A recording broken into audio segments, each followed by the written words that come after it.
श्री शिवाय नमस्तुभ्यम हर हर महादेव। नमस्कार दोस्तों, स्वागत है आप सभी का एक बार फिर से आपके अपने YouTube चैनल में।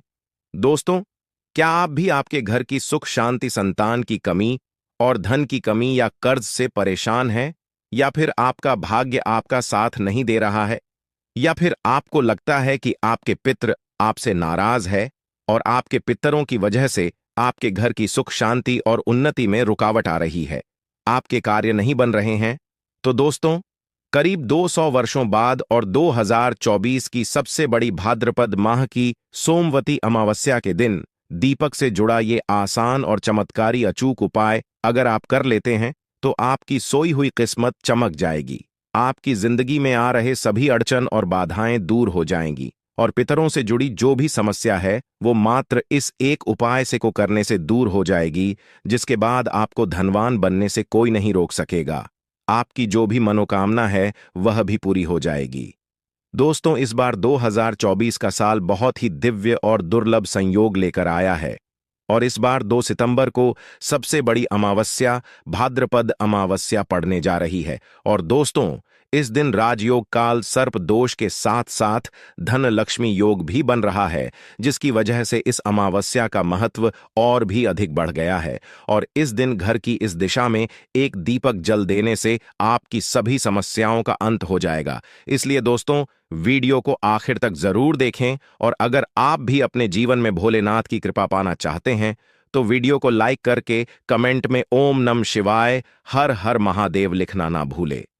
दोस्तों, हिंदू धर्म में भाद्रपद अमावस्या का विशेष और खास महत्व होता है। भादो मास की अमावस्या को पिठौरी अमावस्या भी कहा जाता है। पंचांग के अनुसार 2024 में भाद्रपद माह की अमावस्या तिथि की शुरुआत 2 सितंबर को सुबह 5:21 पर प्रारंभ होगी और 3 सितंबर को सुबह 7:07 पर प्रारंभ होगी, 24 मिनट पर समाप्त होगी। अत सोमवती अमावस्या 2 सितंबर 2024 सोमवार को मनाई जाएगी। 2 सितंबर को ब्रह्म मुहूर्त सुबह 4:38 से सुबह 5:24 तक रहेगा। वही पूजा के लिए शुभ मुहूर्त सुबह 6:09 से सुबह 7:44 तक रहेगा। दोस्तों, सनातन धर्म में मान्यता है कि भाद्रपद अमावस्या के दौरान यमराज सभी आत्माओं को पृथ्वी लोक पर भेजते हैं। वे सभी आत्मा अपने परिवारजनों से अपने तर्पण हेतु श्राद्ध लेने के लिए पृथ्वी लोक पर आते हैं। ऐसे में जो व्यक्ति अपने पितरों का श्रद्धा से श्राद्ध तर्पण नहीं करते, उनके पितृ उनसे नाराज हो जाते हैं। इसलिए भाद्रपद अमावस्या के दौरान पितरों के निमित्त दर्पण और श्रद्धा जरूर करने चाहिए। अमावस्या के दिन पितरों के निमित्त दान और उपाय करने से परिवार के सदस्यों की तरक्की का रास्ता खुल जाता है, साथ ही पितृदोष का भी निवारण होता है। दोस्तों, मान्यता है कि अमावस्या के दिन तर्पण, श्राद्ध और पिंडदान करने से पितृगण प्रसन्न होते हैं और अपने परिजनों को सुख और संपन्नता का आशीर्वाद देते हैं। दोस्तों, मान्यता है कि अगर अपने पूर्वजों का विधिपूर्वक श्राद्ध और तर्पण नहीं किया जाए तो उन्हें इस लोक से मुक्ति नहीं मिलती और वो भूत प्रेत के रूप में इस संसार में ही भटकते रहते हैं। इसलिए ही तो पितरों की मुक्ति के लिए अमावस्या और श्राद्ध पक्ष का विशेष महत्व है। दोस्तों, माना जाता है कि जिनके पितृ उनसे नाराज होते हैं उनके पूरे परिवार के ऊपर पितृदोष लगता है। पितृदोष को सबसे जटिल कुंडली दोषों में से एक माना जाता है। जिनके ऊपर पितृदोष लगा होता है उन्हें किसी भी क्षेत्र में सफलता नहीं मिलती, उन्हें जिंदगी भर दुख, दर्द और पीड़ा से गुजरना पड़ता है। दोस्तों, भाद्रपद माह की अमावस्या पितरों को प्रसन्न करने के बहुत ही खास दिन होता है। इस दिन आप छोटे छोटे से उपाय करके, छोटे छोटे कर्म करके पितरों को प्रसन्न कर सकते हैं और उनका आशीर्वाद प्राप्त कर सकते हैं। माना जाता है कि जिन लोगों पर उनके पितरों का आशीर्वाद होता है उन्हें सभी देवी देवताओं का आशीर्वाद प्राप्त होता है। आज की इस वीडियो में हम आपको भाद्रपद अमावस्या के दिन किए जाना वाला एक बहुत ही आसान, सरल और असरकारक उपाय बताने जा रहे हैं। इस उपाय को करने से न केवल पितृ तृप्त ही होते बल्कि पितृ प्रसन्न भी होते हैं। पितरों का आशीर्वाद प्राप्त होता है और पितरों के आशीर्वाद से पितृदोष से मुक्ति मिलती है और सभी बिगड़े काम बनने लगते हैं। जीवन में खुशहाली आती है और हर क्षेत्र में सफलता प्राप्ति होती है। दोस्तों, इस उपाय को सही प्रकार से करने के लिए आप इस वीडियो को आखिर तक अवश्य पूरा देखें। तो दोस्तों, आइए जानते हैं इस उपाय के बारे में। दोस्तों, इस उपाय को करते समय पवित्रता का विशेष ध्यान रखें। अगर आपने स्नान कर लिया है तो रात्रि के समय आप अच्छी तरह से हाथ पैर धो लें, फिर स्वच्छ धुले वस्त्र धारण करके ही आप ये उपाय करें। उपाय करने के लिए आपको चाहिए एक दीपक। दीपक कोई भी चलेगा, मिट्टी का, धातु का, आटे का, कोई भी चलेगा। अगर आप आटे का दीपक ले रहे हैं तो शुद्ध जल मिलाकर बिना नमक के आटे का ही दीपक बनाएं। इस दीपक में रुई की बाती लगाएं और दीपक में शुद्ध घी डाल दें। घी ना हो तो आप सरसों का तेल भी ले सकते हैं, लेकिन दूसरे किसी तेल का उपयोग ना करें। ये दीपक आपको सूर्यास्त के समय यानी रात्रि के समय ही जलाना है। शाम की पूजा हो जाने के बाद आप ये दीपक जला सकते हैं। इस दीपक को अपने पूजा घर वाले मंदिर के अंदर ना रखें। मंदिर के पास किसी साफ स्थान पर आप इस दीपक को रख सकते हैं, या फिर एक लकड़ी की चौकी पर आप इस दीपक को रख सकते हैं। दीपक रखने से पहले उसे आसन अवश्य दें, यानी दीपक के नीचे थोड़े से अक्षत यानी थोड़े से साबुत चावल या फिर फूल या फूल की पंखुड़ियां रखें। फिर उसके ऊपर ही दीपक को रखें और जलाएं। दीपक जलाते समय ध्यान रखना है कि दीपक की बाती दक्षिण दिशा की तरफ होनी चाहिए। इस दीपक को अपने घर के दक्षिण दिशा में किसी साफ स्थान पर भी जला सकते हैं। दोस्तों, दक्षिण दिशा पितृलोक की दिशा मानी जाती है। दक्षिण दिशा में ही पितृलोक है। माना जाता है कि पितृपक्ष में पितृलोक से दक्षिण दिशा से ही पितृ हमें आशीर्वाद देने धरती पर आते हैं। इसलिए पितरों को प्रसन्न करने के लिए, उनका आशीर्वाद प्राप्त करने के लिए अमावस्या की रात को दक्षिण मुख दीपक जलाया जाता है। इससे पितरों की आत्मा को शांति मिलती है। तो आप लोगों को केवल अमावस्या की रात्रि को ही दक्षिण मुख दीपदान करना चाहिए, क्योंकि दीप जलाना शुभ अवसर पर एक अनिवार्य परंपरा माना जाता है। तो मान्यताओं के अनुसार दीपक की लौ सही दिशा में होनी चाहिए। कहा जाता है, अमावस्या के दिन पितरों के निमित्त किया हुआ दान ही श्राद्ध है। इसलिए अमावस्या की रात्रि को श्रद्धापूर्वक दक्षिण मुख दीपदान करने से पितरों का आशीर्वाद मिलता है, श्राद्ध करने का पुण्य फल प्राप्त होता है। ये खास दीपक जलाने के बाद आप वहीं पर आसन बिछा करके बैठ जाएं और दक्षिण दिशा की तरफ मुंह करके अपने पितृदेव के इस मंत्र का 108 बार जप करें। मंत्र है ओम पितृदेवताएं नमः।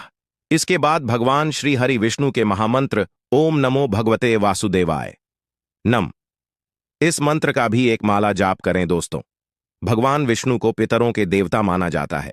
इसीलिए पितरों को प्रसन्न करने के लिए भगवान विष्णु की पूजा साधना पाठ अवश्य ही करना चाहिए।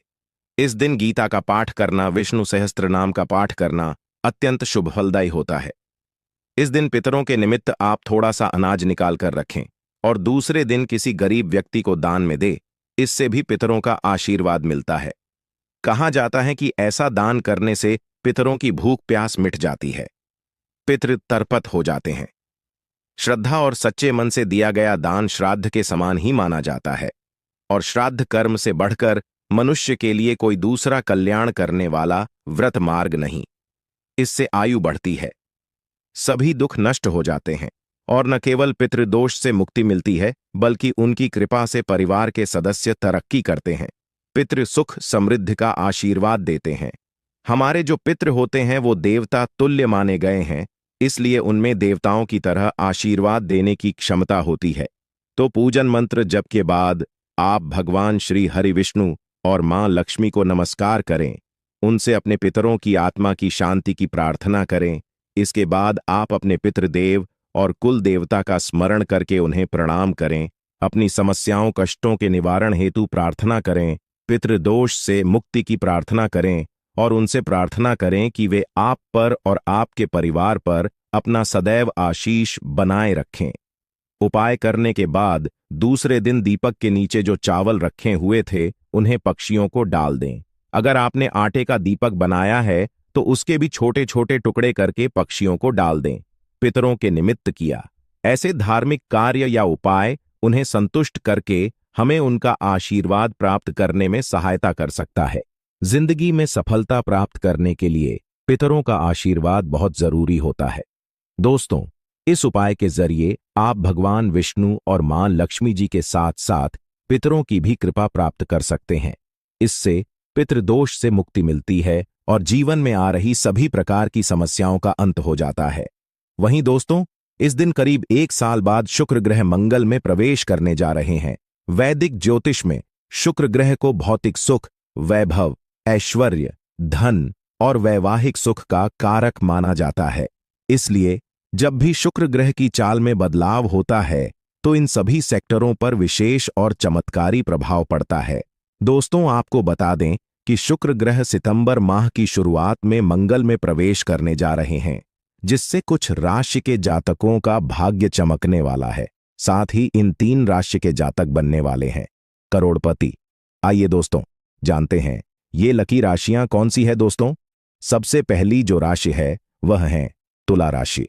आप लोगों के लिए शुक्र ग्रह का गोचर लाभप्रद सिद्ध हो सकता है, क्योंकि शुक्र ग्रह आपकी राशि से धन और वाणी स्थान पर विचरण करने जा रहे हैं। इसलिए इस दौरान आपको समय समय पर आकस्मिक धन लाभ हो सकता है। साथ ही इस समय आपके व्यक्तित्व में निखार देखने को मिलेगा। वहीं तुला राशि वालों की सुख सुविधाओं में बढ़ोतरी देखने को मिलेगी और करियर के क्षेत्र में शानदार अवसर प्राप्त हो सकते हैं। साथ ही इस समय आपकी वाणी में प्रभाव बढ़ेगा, जिससे लोग आपसे इंप्रेस हो सकते हैं। वहीं धन प्राप्ति के नए नए मार्ग मिलेंगे और बिजनेस में सफलता प्राप्त करने में कामयाब भी होंगे।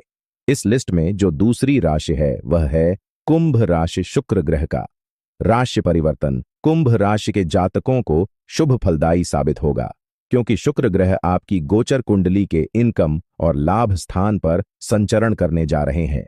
इसलिए इस दौरान आपकी आय में जबरदस्त इजाफा हो सकता है। साथ ही आय के नए नए सोर्स बन सकते हैं। वहीं अगर आप नया बिजनेस शुरू करने की योजना बना रहे हैं तो इस अवधि में आपको अच्छा फायदा मिलेगा। जीवन साथी के साथ रिश्ते बेहतर होंगे और परिवार का हर कदम पर आपको साथ भी मिलेगा। साथ ही इस समय आपको निवेश से लाभ होगा। इस लिस्ट में को तीसरी भाग्यशाली राशि है, वह है वृश्चिक राशि। आप लोगों के लिए शुक्र ग्रह का गोचर बेहद लाभप्रद साबित होगा, क्योंकि शुक्र ग्रह आपकी राशि से लग्न भाव पर होने जा रहा है। इसलिए इस दौरान आपके व्यक्तित्व में निखार हो सकता है। साथ ही समाज में आप अपनी अलग पहचान बना पाने में कामयाब होंगे और वाहन व प्रॉपर्टी सुख मिलने की भी संभावना बन रही है। वहीं शादीशुदा लोगों का वैवाहिक जीवन शानदार रहेगा। साथ ही जीवन साथी का सहयोग प्राप्त होगा। वहीं इस समय अविवाहित लोगों को रिश्ता आ सकता है। साथ ही इस समय आप धन की सेविंग करने में सफल रहेंगे। आपकी सभी प्रकार की अधूरी इच्छाओं की पूर्ति होगी। तो दोस्तों, आज के लिए बस इतना ही।